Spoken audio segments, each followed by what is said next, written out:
but none of us can be there in person. And I'm really grateful for all of you for showing up. And I'm also grateful for all of the folks on the ground in Louisiana who made this possible. Our topic today is about bridging the gap from birth through third grade. And we're calling it Percolating Up Early Childhood Concepts because there are a lot of great things that we do in early childhood that we believe would be beneficial in the K-3 world as well. Just to give you a little bit more background about myself, I've been working for the class for the last 16 years. I worked first at the University of Virginia on some of the early professional development programs based on class. I've been a teacher educator, I've been a teacher. I spent about 5 years researching transitions in early childhood, and so this is a topic that's really near and dear to my heart.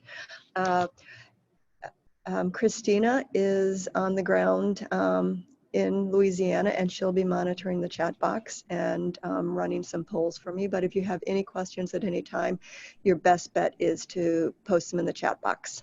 And thank you for doing that.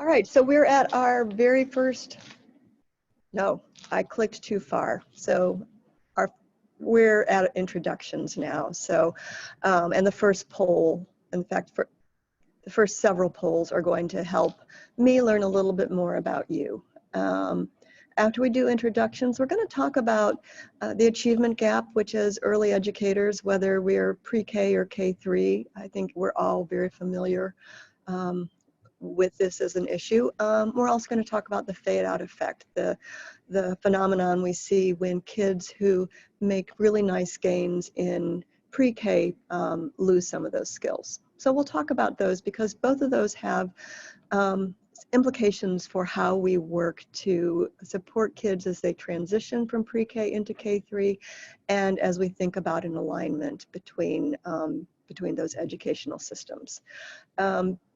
Because my background is in research, I'll talk a little bit about some research that I hope you will find helpful, and I promise I won't go into long, dry descriptions of statistical analyses. And then finally, we'll talk about how class can help bridge the achievement gap. And so here we are with our first poll, just looking to see what role best describes you: coach, mentor, researcher, teacher, administrator, or other. And great, we've got a lot of teachers here. I'm so glad to see you. I'm really glad that you are here. But we also have some coaches and mentors, so thank you for the work you do supporting our teachers so they can best support our children. A few administrators, and then just a few others. But that's really helpful to know. Yeah, and I think that we can close down that poll because we know that most of the folks here are indeed teachers. Okay.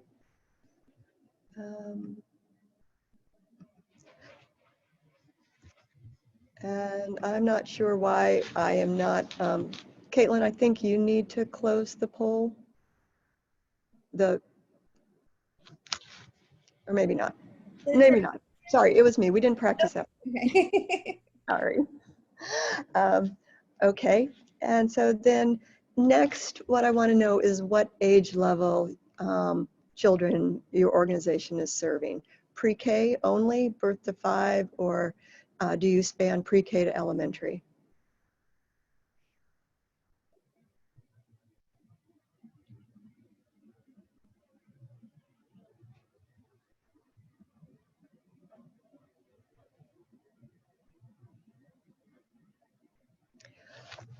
All right, so it looks like, as you can well see, that most of our folks are spanning pre-K to elementary, and that's great because you'll also have some really good insight into this, into the material we're sharing, and I hope that when we have places to share that you will give your insight, because I am quite certain that it's really helpful. Okay, and then we have one more poll, and this poll has to do with that alignment. Do you share transitions So do you collaborate? If you're pre-K to elementary, are you collaborating? Or if you're just pre-K or just elementary, are you collaborating with the other entity to help ensure that kids have a smooth transition from early childhood into elementary school?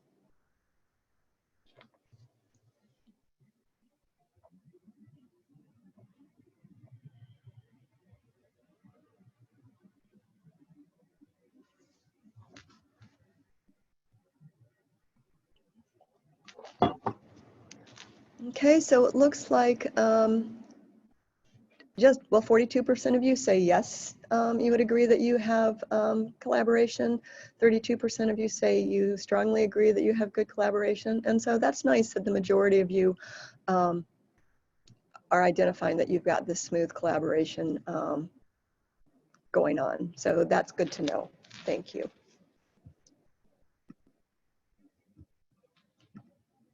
And then finally, it's our last poll.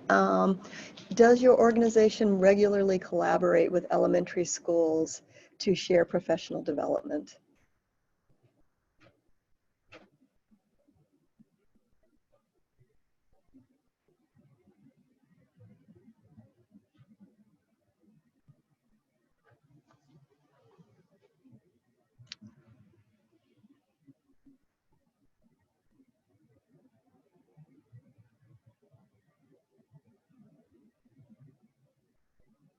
Okay, so it looks like once again that the majority of you are doing this, and that's another wonderful thing to help ensure that there's better alignment between pre-K and K3, and that you understand what each other does. So that's a really great sign to see. It makes a part of me that research transitions. It makes me very happy. So as we all know, successful transitions from pre-K to kindergarten really can help the stage for children's success in elementary school. We know that when kids have harder transitions, that does not bode well for their adjustment into kindergarten and above. And that's a problem because those kids will often get lost in the shuffle.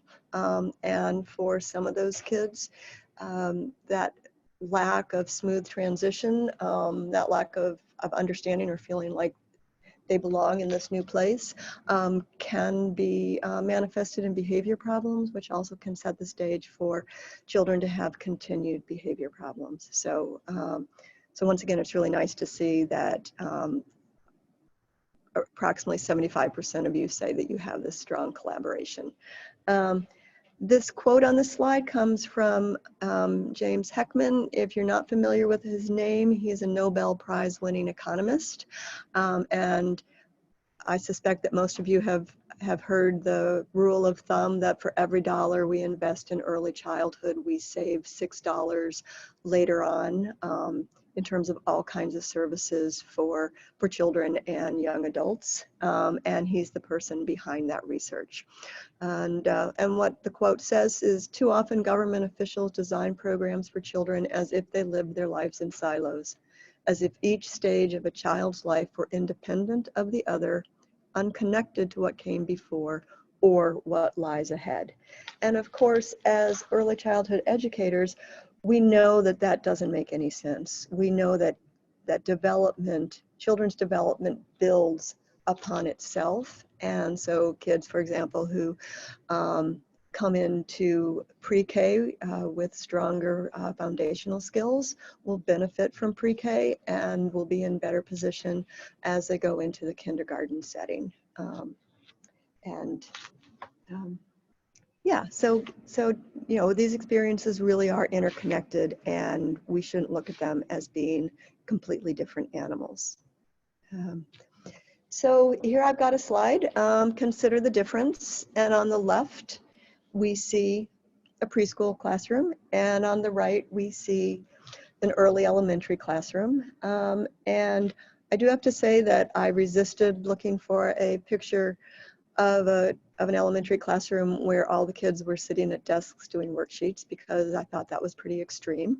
Nonetheless, what I'd like to ask you to do is to look at these pictures and put information into the chat box about the differences you see between these two settings.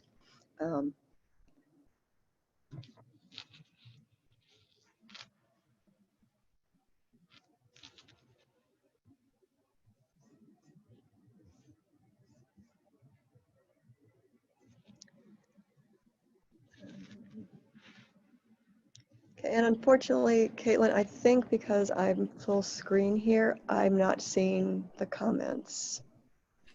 If you click the escape button, the ESC button, it should be able to give you a little room to see the chat box, but I'm seeing some great information in here. A lot of teacher interaction. There's an adult interaction with one, student-centered. Mm-hmm. You know, on the left, there's no teacher, there's no adult, so it's working at a desk, Mm-hmm. child center versus teacher led. Great ideas. Yeah, thank you for all of those. And for some reason, actually what's really my problem is my escape button seems to be stuck, which is not helpful right now. So for that, I do apologize. So Caitlin, I really appreciate you reading some of these comments to me. But essentially, if we look on the left, these are very hands-on activities that we're seeing. We can see that there are multiple centers set up in the room. The kids are having very hands-on activities, which is what we would expect in a pre-K setting. In this other setting, the kids are sitting at tables. Fortunately, they are grouped together at tables and aren't sitting at individual desks. And they do appear to have hands-on experiences based on the materials that are there. And the teacher is right with them, which is also good to see. However, it's still not the same as, it doesn't look like the kids are necessarily playing with materials as they are clearly doing in the slide on your left. Okay. So this is going to go on to a poll as well, and I'll try to hit my escape button again and see if it works. But first, I would just like you to type into the chat box why K3 can often seem disconnected from preschool.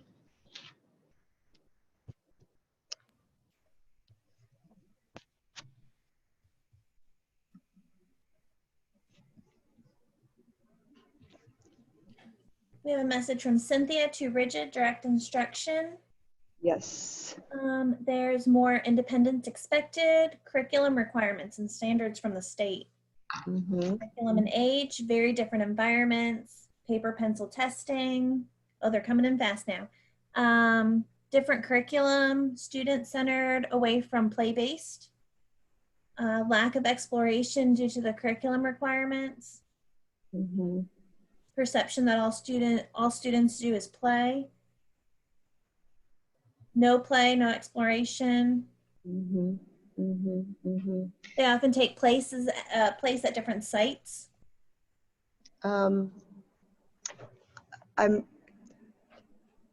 I'm guessing that by saying that they take place at different sites, we're meaning that they are physically different sites, so that when kids leave their pre-K program, they're literally going into a different building. If that's not what you meant. I believe that is. It says administrators often believe childcare is play and babysitting. Mm-hmm, mm-hmm. That's a good point. And for people who may be better trained in the K-12 world, they may not understand that young children are learning when they're playing. And you hear that a lot about early childhood, especially when we're looking at the pre-K, that all the kids do is play, and it doesn't take, it is babysitting. It doesn't take a lot of skill. And of course, all of us know that that's not true, that actually it takes a tremendous amount of skill and knowledge to be a good early childhood educator, and that when we're working with our youngest kids, we're molding their minds and helping them develop the kind of learning skills that will hold them in good stead for the rest of their lives. So, so really our early care teachers should be valued far more than they are. I'm sure I'm preaching to the choir on that. But But yeah, so it's more teacher directed. There are more requirements in terms of standards, in terms of the paper and pencil testing. You know, even in kindergarten, there's there's concern about those state standard tests that people have to take in third grade. I remember years ago I was at a conference, an early childhood conference, and it was in Washington, D.C., so someone from the Department of Education was there, and he looked at this group of early childhood educators and said, basically, your job is to get the kids ready for school so that they can pass the tests in third grade. And I was so upset with this individual that I just wanted to leave the room, because I believe that schools should be ready for children, and that as educators in schools, we need to be prepared for whomever comes through our door. That said, let's move on to the next question. I think I got in my soapbox a little bit there. So what are some consequences of this disconnect that you all have spelled out so nicely? So again, into the chat box, and thank you in advance, Caitlin, for reading for me. A lack of joy of learning in school, no love for reading or schooling, a rise in behavior issues in K and up, behavior problems again, loss of social skills, not enough time for play and movement, seeing students are having trouble enjoying school, medicated children, kids struggling, sitting at desks for long periods of time, loss of being a child. Oh, these are really good. Not developmentally appropriate. Excellent. Communication between teachers, lack of creativity, talked at all day by the teacher due to curriculum requirements, performance below grade level, rush, rush, rush. Oh wow, these are great. I'm writing all of these down to keep them in my head, and I think every one of those is really really insightful. And think about it. You've just turned 5 years old, and you've been in preschool, and maybe you've been in preschool for half a day, maybe you've been in preschool for a whole day, but either way, your parents maybe dropped you off. Your family members maybe dropped you off at your preschool, and now all of a sudden you're on a bus going, and you're riding a bus with kids who can be 5 to 10, and that's kind of intimidating to begin with. And all of a sudden, there are more kids in your class. You don't know all the kids because they're coming from different places. You have to figure out how to do the lunch line and punch in your codes. And, you know, in some elementary schools, there are very strict rules about no noise in the hallway. It's just a really different world for so many kids. And that's part of what we're talking about in terms of this lack of alignment, that kids are not prepared to go into a setting like that. And I have to tell you that when my older daughter turned 5, I was thinking about this a lot. She was one of the younger kids in her class, and I started talking to the families in my neighborhood to learn about the teachers in our local kindergarten school. And I found out that there were 3 teachers, and the 3 teachers had very different styles. And one was incredibly developmentally appropriate, and the kids played and played and played and played and played. And that's what they did. They played. And then there was a teacher who sat the kids at desks, and they started doing worksheets in kindergarten. And then there was a teacher right in between. And I knew exactly what I wanted for my daughter, and what I also knew she needed. And my neighbors told me that we could not request a teacher, but you could, on the kindergarten introductory sheet that we sent into the school, we could talk about our child and what was unique about our child and how our child learned. And I sure made sure that I talked about experiential learning, hands-on learning, inquiry-based, and so of course was delighted when she got that teacher, because it was exactly what I believed that all young children need. So thank you for your input on that. And so here, we all know this, children learn through their interactions with adults, and what all children need is warm, sensitive teachers who are paying attention to them, who can individualize instruction for them, so that they can learn what they need to learn. Kids need to be in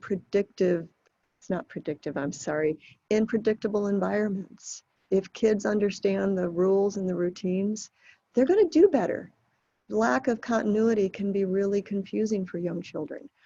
We want teachers who are proactive, teachers who can see the potential for problems occurring and head them off so that the day can continue to run smoothly.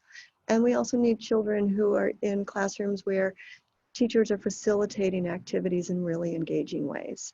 And then finally, children need to be stimulated, and they need that language-rich and very responsive environment. And this is true regardless of whether we're talking about an infant, a toddler, a preschooler, elementary, upper elementary, or secondary. And I'm sorry, I forgot the slide order. Anyway, sorry about that. So let's go on. So this quote is from a consensus statement from the current state of scientific knowledge on pre-kindergarten effects that came out in 2017. And it was put out by the Brookings Institute and then faculty at Duke University. And they really were tasked with studying preschool programs and figuring out what was working, where there were problems. And one of the things that this quote is one of their conclusions, which is that the key questions become, how can we ensure that we have an effective pre-K through elementary system, which is what we're talking about? How can we remodel our education system to weave what we know about early skill development and appropriate early education practices into the fabric of subsequent stages of education? What supports do teachers who bridge early and elementary education need to ensure that young learners are able to build on their early gains?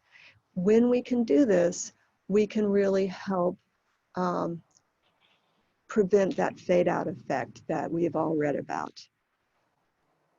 Okay, and then I just want to bring this to you. This book came out several years ago now, but it's by Ruby Takanishi. It's about creating the new American primary school. And she, in this book, really focuses on the fact that this is a continuity between preschool and K-12, and that every year matters. Every child deserves an effective teacher every year, K through 12. And so if you haven't had a chance to look at the book and you're feeling inspired, it's really, I think it's pretty interesting. Then again, if you just want to read a novel because it's summer's coming on, I would go for that too. And so this was I saw this back in 2018, and it was a story that was on Morning Edition on National Public Radio. But it comes from Boston Public Schools, who made a concerted, they didn't make a concerted effort, they made the decision that they were going to make kindergarten look like preschool.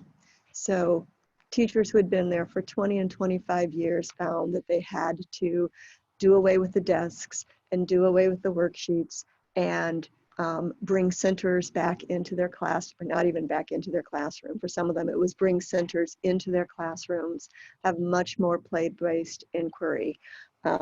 They just started this a couple years ago, so they don't have data on it yet, but their hypothesis is that by making elementary school, and in this case particularly pre-K, more like preschool, that kindergarten teachers could really be supportive of all kids who came into their kindergarten classroom, regardless of the quality of of their pre-K experience and really consolidate gains that they had made and then build on them.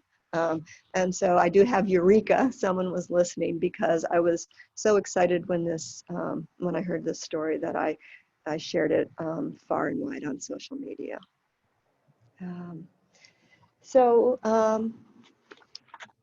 Because I work with class, I'm going to be talking with you about why it's important to use one lens across all age levels.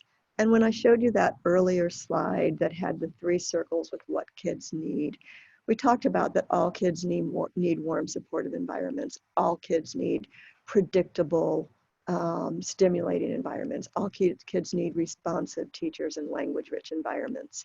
And class measures this across age levels in developmentally appropriate ways for each age level. And so when we use that one class lens, we're also helping to ensure that alignment and continuity. So, kids who come from programs that have used class in pre-K and the teachers are well steeped in pre-K class, they may go into K3 setting and that work isn't happening at all. So it's a mind shift that some children are experiencing. And I know that Louisiana has been working on the K2 pilot, which is fantastic. And I know that they're working to expand that, which I also think is really fantastic. But alignment is good for kids. Continuity and expectations and how things are taught is good for kids. When we use class, we have all educators are using the same language and lens. They're talking about being sensitive to kids' needs. They're talking about having regard for children so that children have a voice. They're talking about concept development and pushing higher order thinking skills rather than just rote instruction. This alignment can also help with common standards of professionalism and then a shared vision of quality and practice.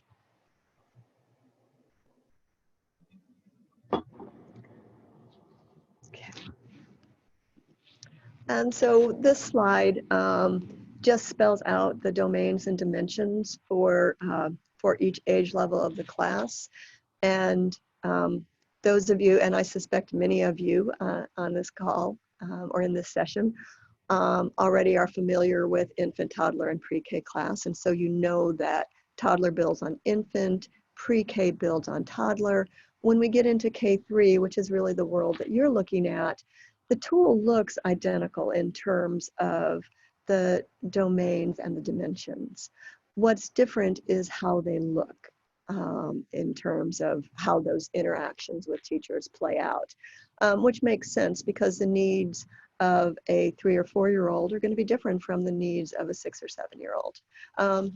And then while this isn't a part of what we're really focused on, we continue to build onto that in upper elementary and secondary as well by increasing the complexity of the types of interactions that kids have, but still always keeping these same points in mind, which is that kids need to be in emotionally supportive environments, they need to be in well-organized environments, and they need to be challenged linguistically and cognitively. All right.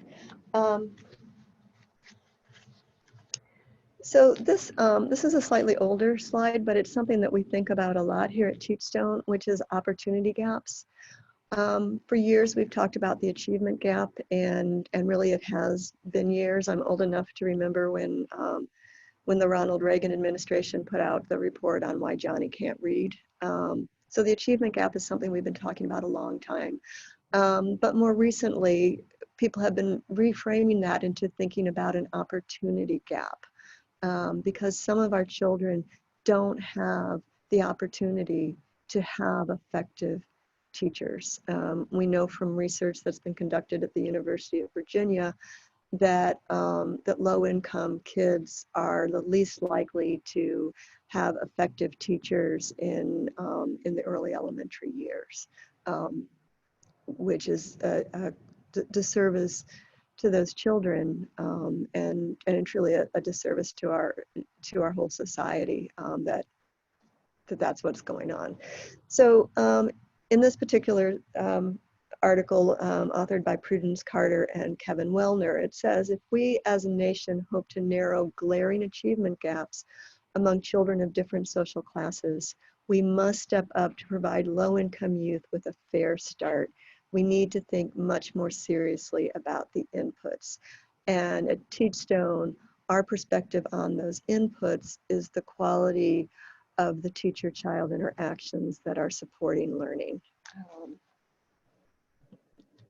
All right, so I'm going to move into research. I promise it won't be too long, and I hope it won't be too dry.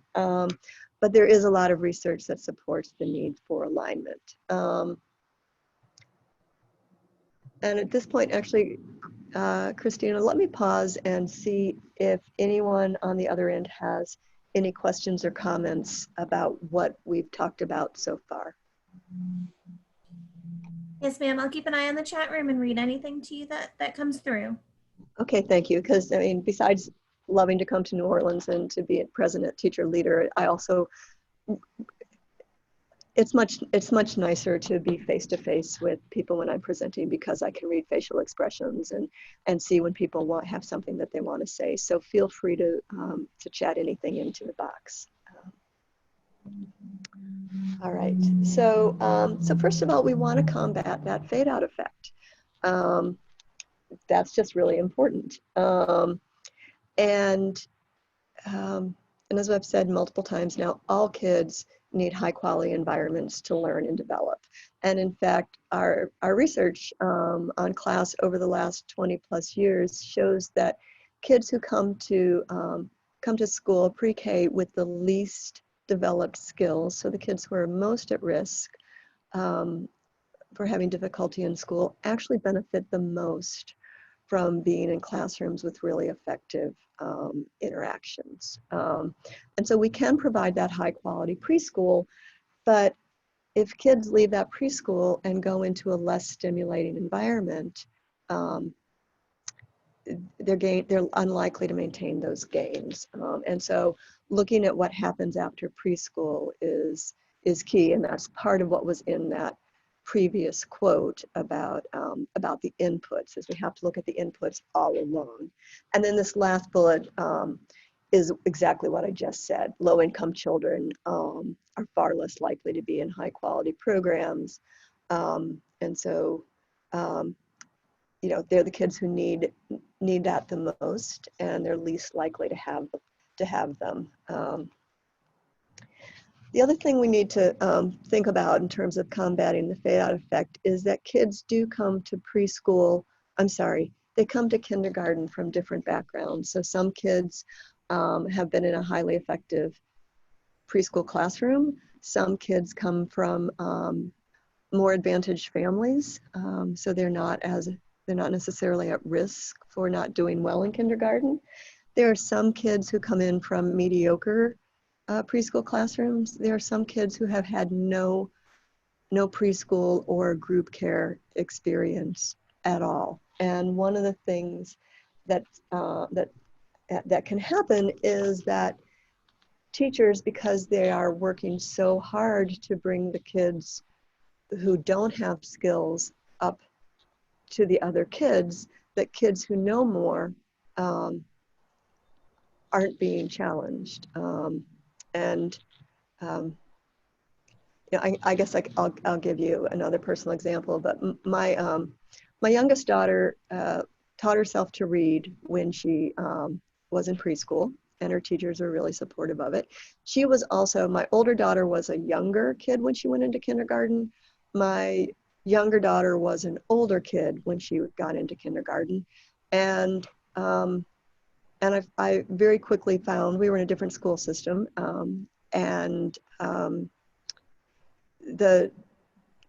my daughter was not in the most developmentally appropriate setting, and the teacher let me know that my daughter was was a behavior problem, which didn't sound like my daughter at all, because she always loved school, and I'd always been told that she was, you know, really a model little preschooler. So regardless, I asked if I could come observe, and the teacher said yes. And the teacher was teaching things that my daughter already knew. My daughter already knew her colors, she knew her numbers, she knew her letters, and that's what the teacher was teaching. And I thought, well, that's why she's doing somersaults in the back of the room, is she's bored. And so anyway, but the bottom line is that kids who already have the skills, and teachers who are in the position of having to balance the needs of kids who are coming into kindergarten age level or ready, and kids who are coming to kindergarten who aren't ready may end up shortchanging the kids who are ready. And so then those kids may indeed, that may be part of the fade out effect. I hope that makes sense. I think I got a little wordy there. Also, Sarah, we have a lot of comments coming in about class sizes. Yes. That they make a huge difference. We also had a question, is there a move to make pre-K required and available for all? There's also been some comments about some districts that do have pre-K for all. Yeah. There was that one question. So most of the states, most of our states in this country now have some form of publicly funded pre-K program. But for some places, it is universal. So for example, in Georgia, it's been universal for quite some time. However, it's very popular, and so there's a lottery system.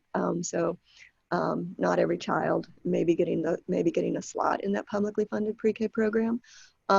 In other states, they are focused on, they're targeted, so they're targeted for low-income kids. And what might qualify in terms of low income can vary from state to state. So it's still somewhat spotty in terms of there being a universal pre-K for everybody.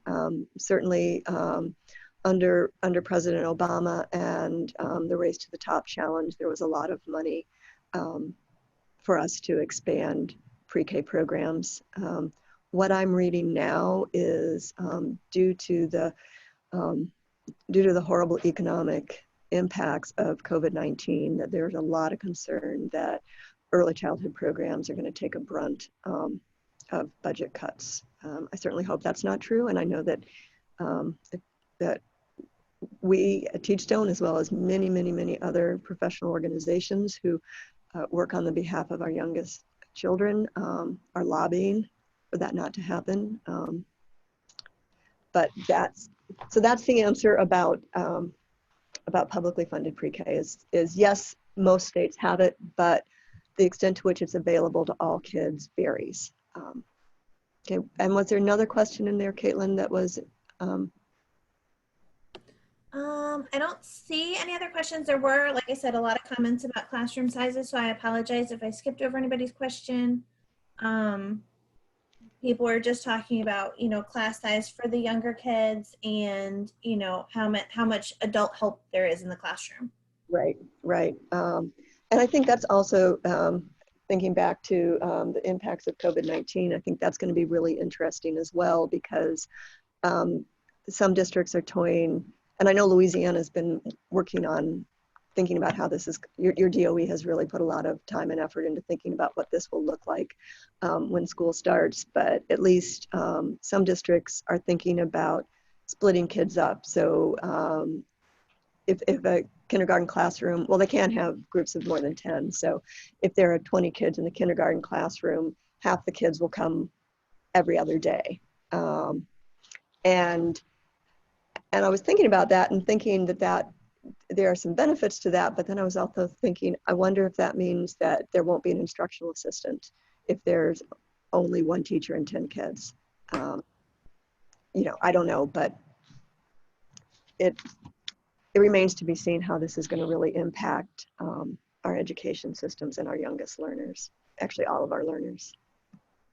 Okay, so quality matters. I know I keep saying that, but now I'm going into some research. So this is a study that came out in 2018, and two researchers, Ansari, Arya and Ansari, and Bob Pianta, who you might recognize as the author of the class, looked at data from the National Early Childhood Longitudinal Study, the kindergarten data, or let me rephrase that, the study that tracked kids from kindergarten into the end of 5th grade. And what they found, they didn't have class data on this, on these settings, but what they did have were data on the kind of demographic factors that we know put kids at risk. So, you know, the percentage of free and reduced lunch, percentage of dual language learners, percentages of immigrant children, the percentages of urban, you know, true, you know, inner city schools, which all correlate. They're not causation, they're correlations with kids not having the resources that they need to do as well as they want. So for kids who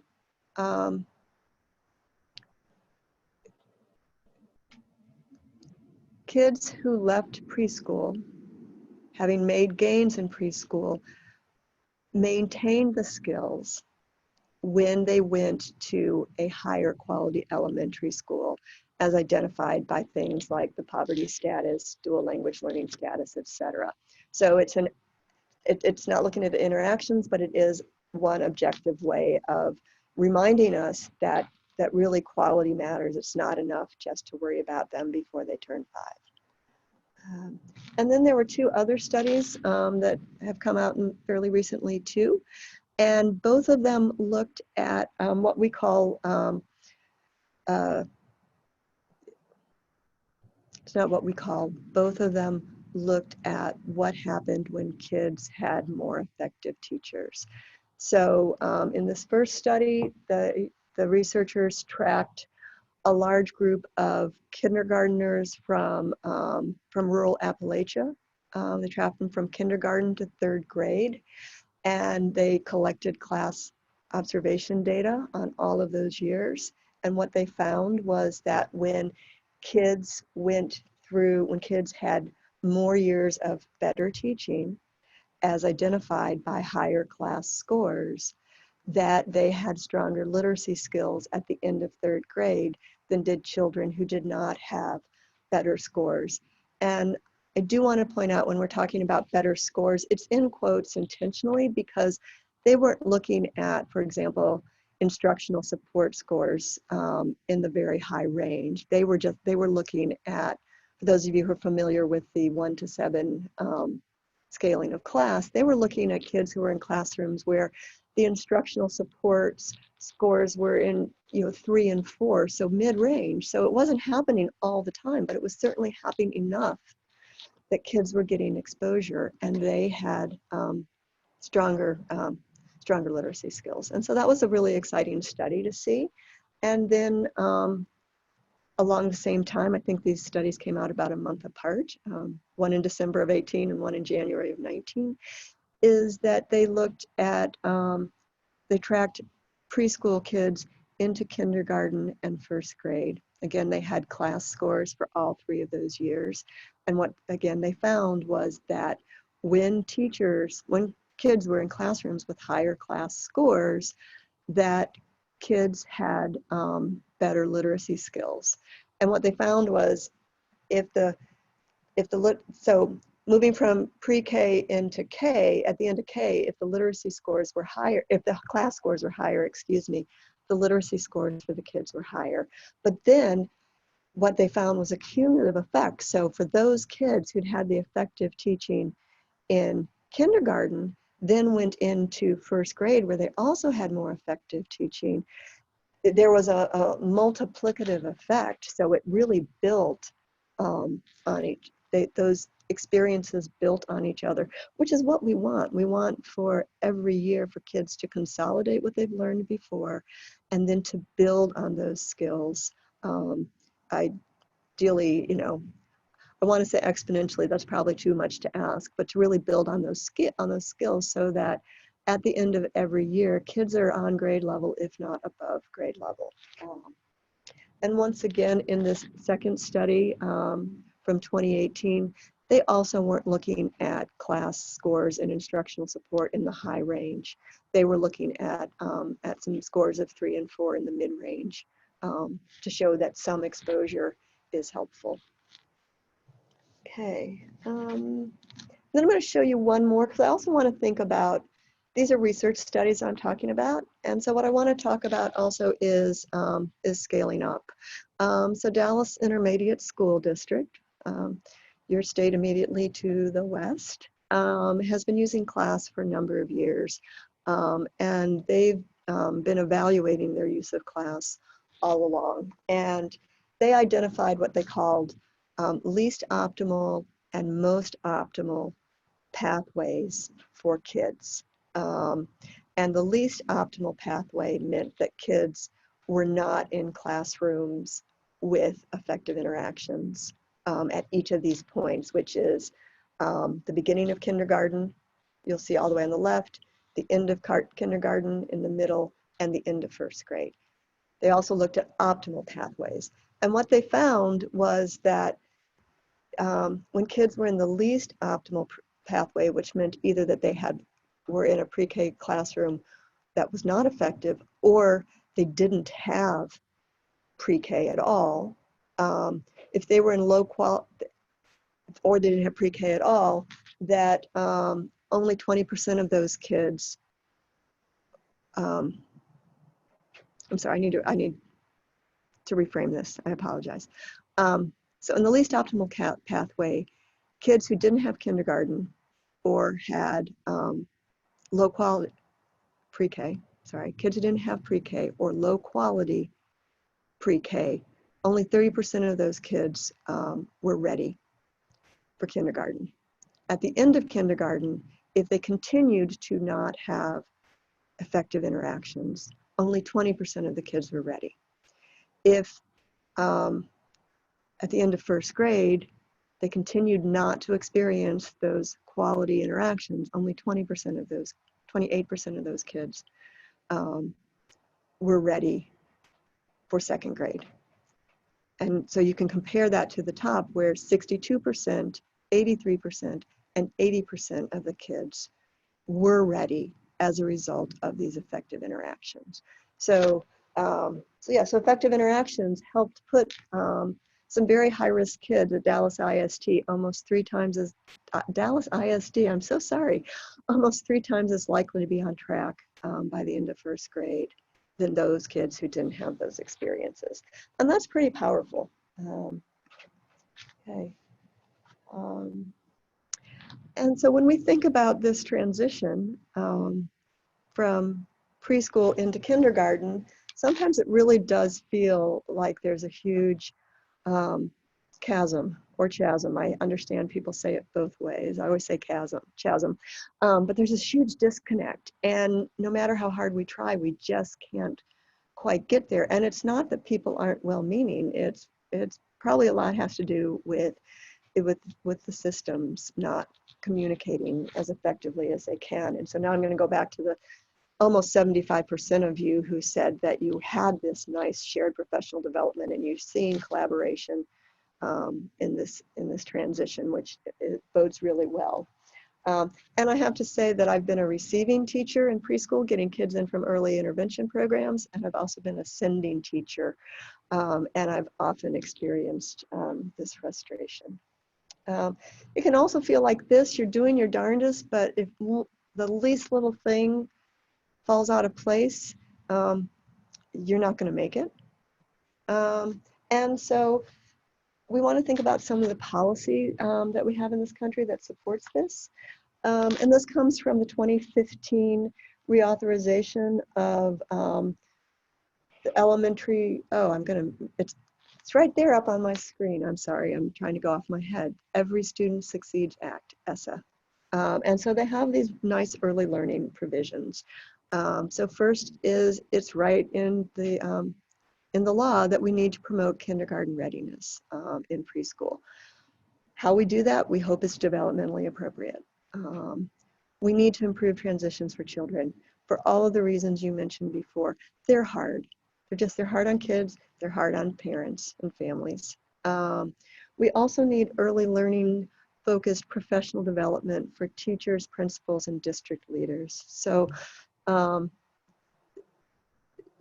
so, you know, some states and some localities have the preschool, their publicly funded preschool program in their comprehensive elementary schools, but they don't know anything that's going on in those programs. So they still don't really understand what preschool is about, except maybe they think that they make a lot of noise and they play all the time.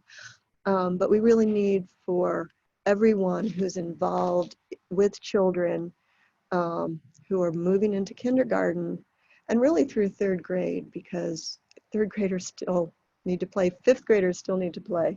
I have a niece who's getting ready to turn 11 and she still needs to play. Actually a great niece.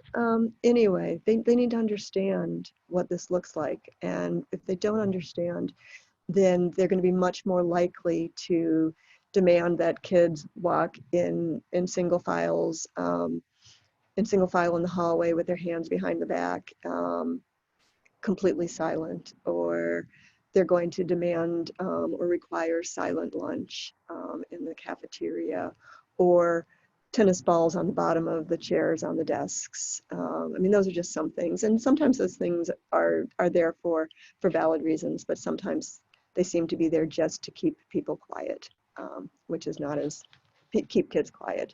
And then we also need some supports for family engagement because, as I mentioned before, this is also a hard transition for families. And while all of us know that family engagement is really important for children, we also have to be respectful that there are many families who are in a position where family engagement isn't something they can do, and it's really not due to the fact that they don't care or they aren't trying their best. It's just, you know, working two jobs, all sorts of reasons why it's harder for families. So, you know, as educators, we also need to think a little bit more about how we can expand our idea of what family engagement looks like. All right. So these are some system-wide transition practices. So the first one is linking early childhood and K-12 data systems. Because it just makes some sense. They shouldn't be, especially when preschool is publicly funded, and especially when it's publicly funded and run through school districts, it doesn't make any sense that they can't communicate with one another. Most states do have some kind of early learning guidelines or standards, so wouldn't it be nice if they were aligned so that kids aren't moving, again, from having to learn in one set of ways to having to learn another set of ways. There should be some kind of guidance and resources in order to connect curriculum and assessment across preschool and the early grades. And again, this is another reason why class can be really helpful. If teachers are being evaluated with class pre-K through third grade, then they know what's expected of them in terms of how they're teaching and interacting with kids.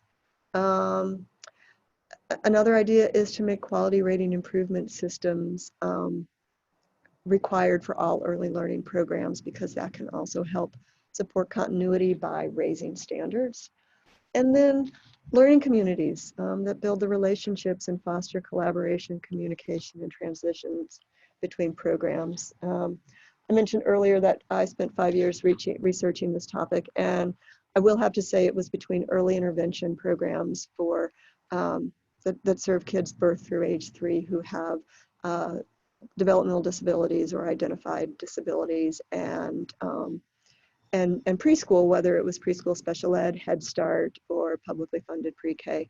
And so often I would go into conference rooms and meet with leaders, and they'd never even met before and had absolutely no idea about the requirements that each other had and the guidelines under which they work.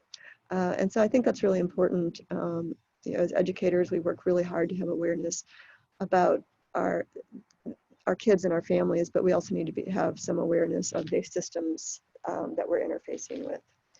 And it's a lot of work, there's no question about it.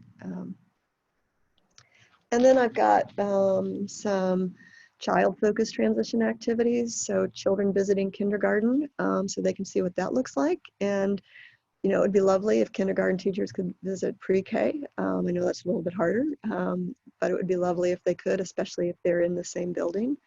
so they can see where kids are at and what kids have been working on there. Orientation activities, whether that's open houses, staggered start dates, just something to help kids ease into kindergarten, because going and being one of 24 on day one can be really scary. Home visits or pre-conferences by kindergarten teachers, if at all possible. Communication between preschool and kindergarten teachers before school starts. Again, that may not always be possible, but if you're within the same system, it is easier. And then they're just nice to have those learn about kindergarten activities that can go home to kids. So books about going to kindergarten, books about the first day of school. Maybe, teachers can send home, a sheet that has a list of these are the things we're going to be working on in kindergarten, or it could be online. Teachers could, families could look it up, or here are some of our favorite books that we like to read, and here are some favorite songs. What are your favorite songs, and what are some of your favorite books? Just some things to help with that connection. And I know that going back to COVID-19, there have been so many things that teachers and schools have been doing to help connect with kids, and some of the lessons that you all have learned would be really helpful right now. So what I want to end on is, what we want to do is take this great work that people are doing in pre-K and percolate it up into kindergarten, first, second, third grade. And for those of you who are already doing that, I applaud you, and I know that your colleagues on this call would certainly benefit from learning from you about some of the ways that you've done that. I also did want to tell you that there are some nice resources to help with the transition, help transitions both system-wide at the systems level and at the teacher classroom level. I believe you have my email. If not, I'll make sure that we figure out how to get it to you, and I'd be happy to send you resources. And then when we do that, this won't be happening so much, but maybe this would be happening. And don't all of us want to be in that classroom that's right there on that bridge looking out at those beautiful mountains? And so, yes, here's my email right there. So it's Sarah with an H .Hadden, Hadden, at teachstone.com. And I'd love to hear from you about what you're doing, or if you want information about resources.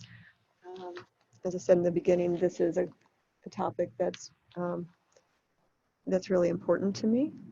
I do also want to remind you that that LDOE is asking for you to go on to Sketch and leave feedback through that app. And then we do have a few minutes for questions or comments. And I'm sorry, I meant to leave longer.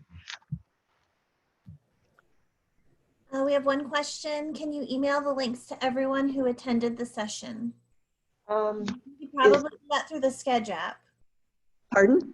The Sketch app, you can get that information out that way. Okay. Lots and lots of thank yous. It was very informative. Great feedback in the comments. Good. I'm glad to hear that. And I really am pleased that all of you came. And I truly am sorry that I jam-packed it with information and there wasn't enough time to hear from you, because I know that all of you are doing really important work. And I hope all of you and your families have been safe during the last 3 months or so, that you can continue to stay safe and healthy, and that and Godspeed as you go back into your classrooms, because it's really important work. However we end up with our kids coming back into school, you all are going to make a huge difference in how that goes for them. And don't forget to take care of yourself as well. All right, thank you.